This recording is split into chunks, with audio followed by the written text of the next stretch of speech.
আসসালামু আলাইকুম, সবাইকে শুভেচ্ছা। এর আগে আমি ৩-৪টা ভিডিও করছিলাম চায়নার ওয়ার্ক পারমিট এবং জবের ব্যাপারে কিভাবে প্রসেস করবেন। এর ভিতরে অনেকেই আমাকে অনেক ধরনের কমেন্টস করছেন, ইভেন পার্সোনালি অনেকে হোয়াটসঅ্যাপে আমাকে নক দিছেন। আমি যতটুকু পারছি আপনাদেরকে হেল্প করার ট্রাই করছি। সো আমার ছোট্ট এক্সপিরিয়েন্সের অনুযায়ী আমি আপনাদেরকে আজকে কিছু টিপস দিব যে চায়নাতে যখন আপনি প্রথম জবে ঢুকবেন কিংবা যারা অলরেডি জব করেন তারা কোন টাইপের কোম্পানিগুলো আপনারা চুজ করবেন, মানে কোন টাইপের কোম্পানিতে মানে আপনি যদি জবে ঢোকেন তাহলে আপনার পেইন কম হবে কিংবা যে একটা কোম্পানিতে আপনি লং টাইম জব করতে পারবেন। এই ব্যাপারে আমি টিপস কিছু আমি যতটুকু জানি আপনাদেরকে শেয়ার করব। যারা ধরেন চায়নাতে ব্যাচেলর অথবা মাস্টার্স কমপ্লিট করে এখন বের হবেন, এই যে সামনে জুলাইতে বের হবেন, তাদের ব্যাপারেও কিছু কথা বলবো। তো ভিডিওটা দেখতে থাকুন শেষ পর্যন্ত।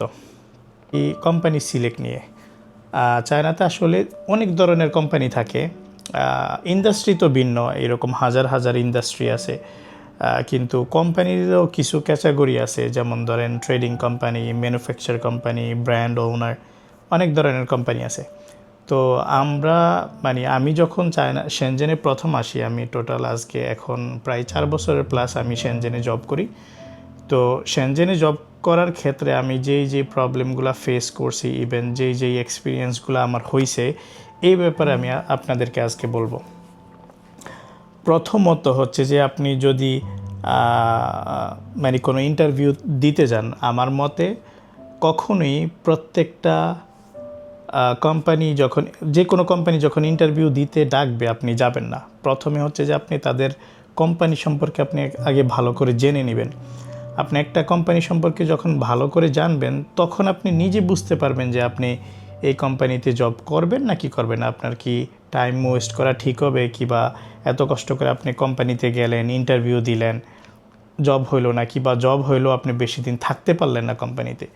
এর অনেকগুলো কারণ থাকতে পারে, আজকে আমি এই ভিডিওতে সেগুলাই শেয়ার করতেছি। প্রথমত, আপনি যখন কোনো কোম্পানিতে ইন্টারভিউ দিবেন তার আগে আপনি কোম্পানি সম্পর্কে প্রথম কোশ্চেন্স করবেন কোম্পানিকে, যে তারা কি ট্রেডিং কোম্পানি নাকি ম্যানুফ্যাকচার, কিংবা তারা কি তাদের নিজস্ব ব্র্যান্ড সেল করে নাকি। অবশ্যই প্রোডাক্ট সম্পর্কে আপনি জানবেন।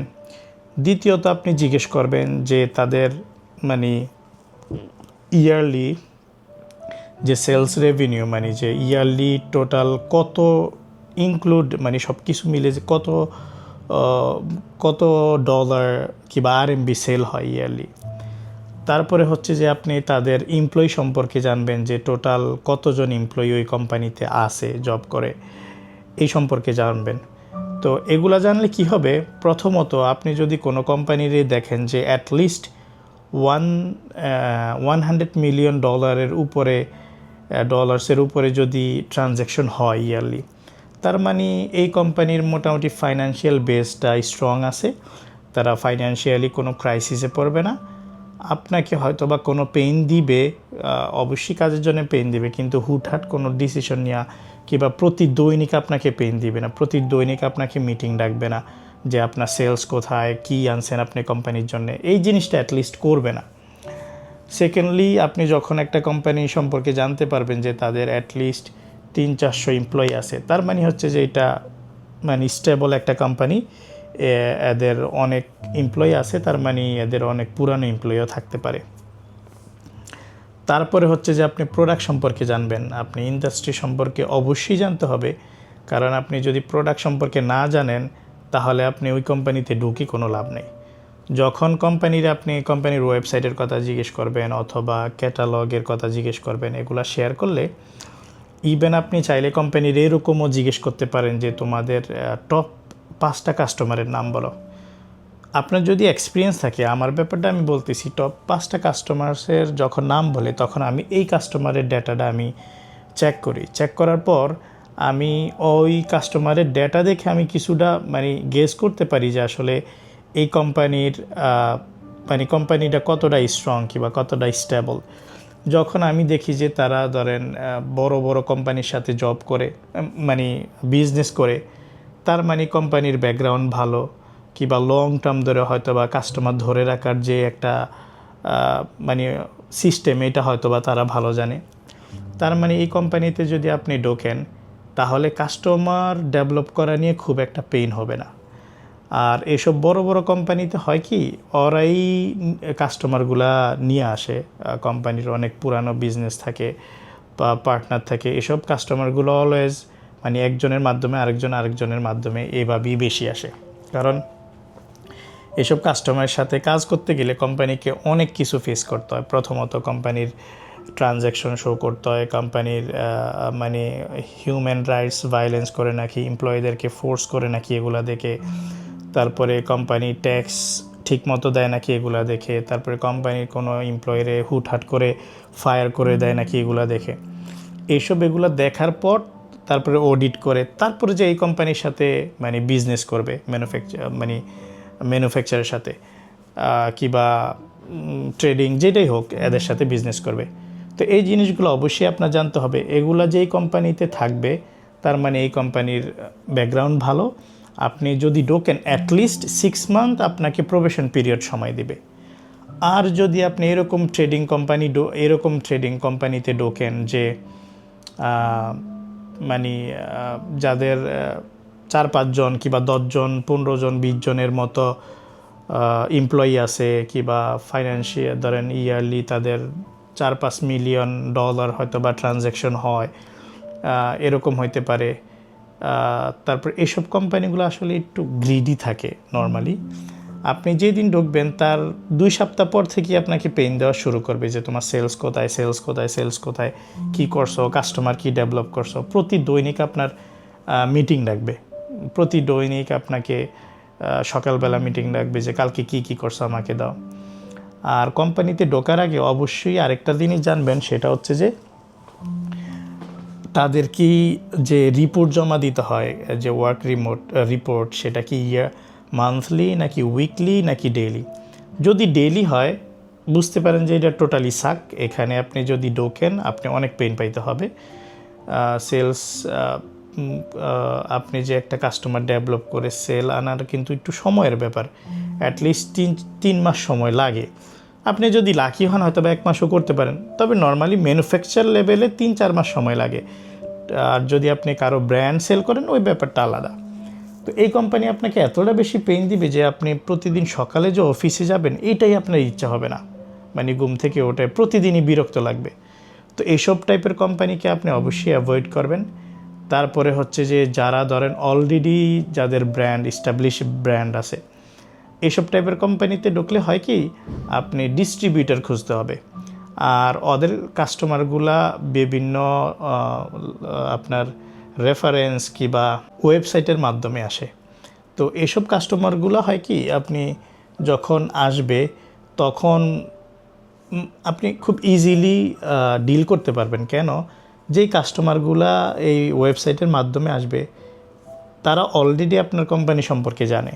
এখন হয়তো বা প্রসেসিং জানবে যে আমি যদি তোমার ডিস্ট্রিবিউটর হইতে চাই, তোমার ব্র্যান্ডটা আমি আমার ওয়েবসাইটে উঠাবো কিংবা আমার স্টোরে উঠাবো, আমি সেল করব, কি করা লাগবে, কিছু প্রসিডিউর থাকে।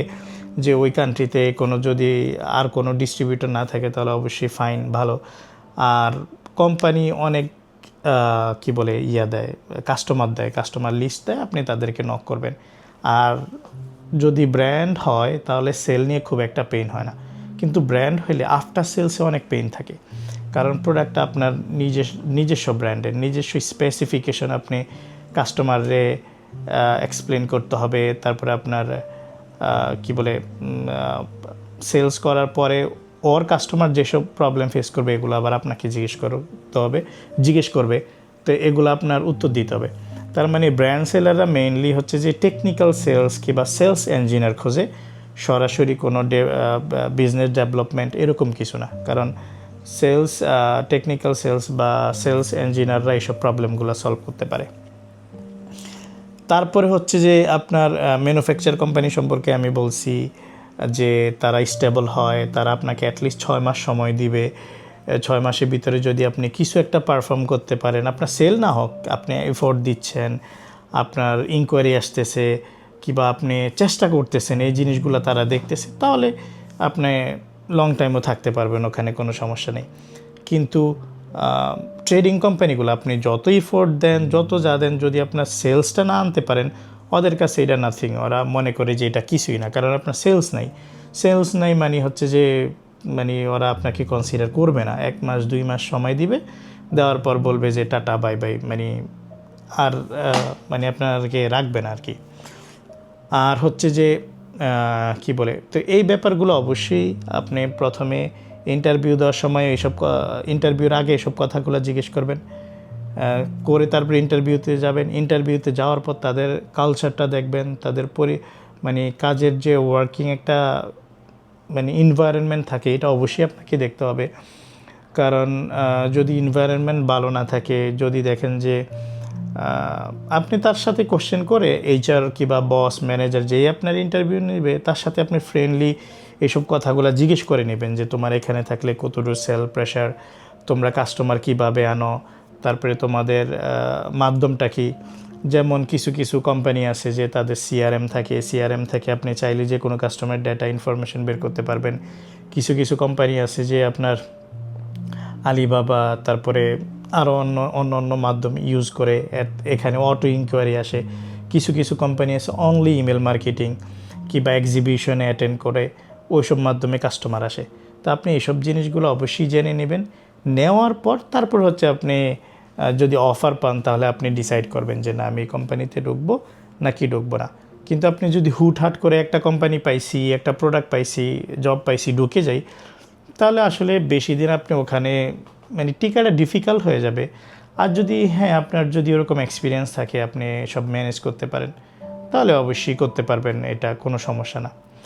তো যারা নতুন জব করবেন, নতুন জব খুঁজতেছেন কিংবা যারা অলরেডি জব করেন, এই ব্যাপারগুলো অবশ্যই খেয়াল রাখবেন জব চেঞ্জ করার ক্ষেত্রে।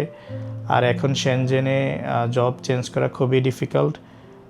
যারাই জব চেঞ্জ করতে গেছে তারাই সমস্যায় পড়ছে। অনেকে বাংলাদেশে ব্যাক করছে ভিসা নিয়ে, কারণ খুব শর্ট টাইমের ভিতরে এইগুলা ট্রান্সফার করতে হয়, যেটা সম্ভব না।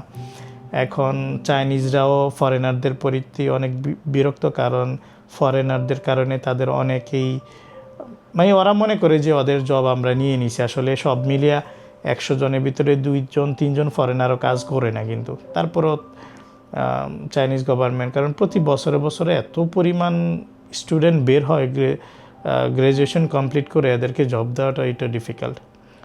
তো আজকে আমি মানে এই টিপসগুলো আপনারা খেয়াল রাখবেন। আমি আপনাদেরকে উইশ করি ভালো জবের জন্যে। অবশ্যই ভালো কোম্পানিতে লং টাইম জব করা ট্রাই করবেন। আর যদি কারো ইন্ডাস্ট্রি সম্পর্কে কোনো আইডিয়া থাকা লাগে যে এখন কোন ইন্ডাস্ট্রিতে আসলে কোন ইন্ডাস্ট্রিটা ভালো, কোন ইন্ডাস্ট্রিতে জব করলে স্টেবল হব, কোন ইন্ডাস্ট্রিতে জব করলে লং টাইম করতে পারবো, তাহলে যদি এই ব্যাপারে জানতে চান, এই ব্যাপারে আমি অন্য একটা দিন ভিডিও বানাবো। আর যদি আপনার চায়নাতে জবের ব্যাপারে, বিজনেসের ব্যাপারে, যেহেতু আমরা ফরেন ট্রেড করি, আমাদের অবশ্যই বিজনেসের ব্যাপারে ভালো এক্সপিরিয়েন্স আছে। বিভিন্ন দেশের কাস্টমারদের সাথে আমাদেরকে মিটিং করতে হয়। তো অবশ্যই আশা করি যে মোটামুটি আলহামদুলিল্লাহ ভালো একটা এক্সপিরিয়েন্স আছে। তো এসব ব্যাপারে জানতে চাইলে অবশ্যই কমেন্টস করবেন আর সাথে থাকবেন। আমি চেষ্টা করব আপনাদেরকে উত্তর দেওয়ার জন্যে। সে পর্যন্ত সবাই ভালো থাকবেন। আল্লাহ হাফিজ।